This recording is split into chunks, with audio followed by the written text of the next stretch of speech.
आणि मग पण नजीकच्या काळामध्ये म्हणजे हे जे काय आहे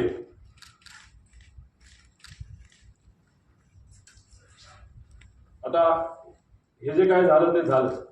ही गोष्ट कदाचित दादाच्या मनामध्ये असावी की कधीही काही होऊ शकतं. त्यामुळे गेल्या काही महिन्यांमध्ये दादा प्लास्टिक बॉटलवरनं दादा अशा बॉटलमध्ये त्या ठिकाणी आले होते.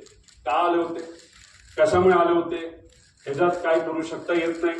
म्हणून तुमच्या नजीकच्या काळामध्ये काही महिन्यातले जर तुम्ही त्यांचे व्हिडिओज बघितले, मागे सिक्युरिटीचा अधिकारी असतो उभा, तो सुद्धा त्यांचा विश्वासू, त्याच्या आधारामध्ये काचेची बाटली असते आणि ती काचेची बाटली अशीच नसते, ती बऱ्याच वेळा चेक केलं जातं आणि त्यानंतर त्यांच्या हातामध्ये ती बाटली असायची.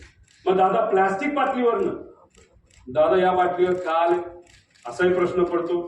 जेव्हा माझ्या एका मित्राने हेलिकॉप्टर घेतलं होतं, मी दादाला सांगत होतो, दादा माझ्या मित्राने एक हेलिकॉप्टर घेतलंय.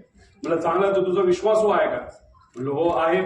मग त्याचंच हेलिकॉप्टर तू वापर, बाहेरून तू घेऊ नको. आम्ही आत्ताच्या काळामध्ये बरंच काही वेगळं ऐकलेलं आहे. आता ह्याच्यातून ते मला काय सांगण्याचा प्रयत्न करत होते मला तर ते काय माहित नाही.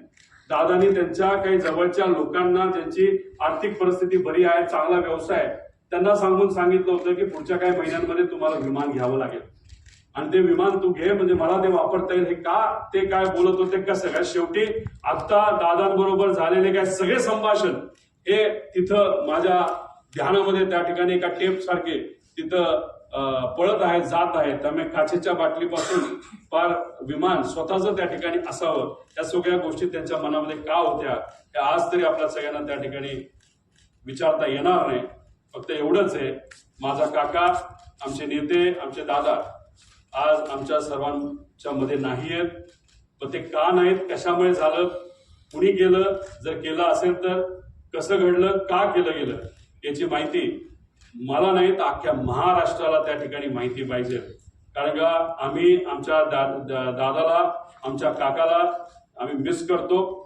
आणि नक्कीच मी एक तुम्हाला सांगतो, जर अशा पद्धतीने आपण जर इन्व्हेस्टिगेशन केलं तर सत्यमेव जयते, आपल्याला विजय या रिसर्चच्या बाबतीत नक्कीच त्याला यश आल्याशिवाय राहणार नाही, असं आमच्या सगळ्यांचं त्याच्यामध्ये मत आहे. त्यामुळे या रिलेटेड राजकीय कुठला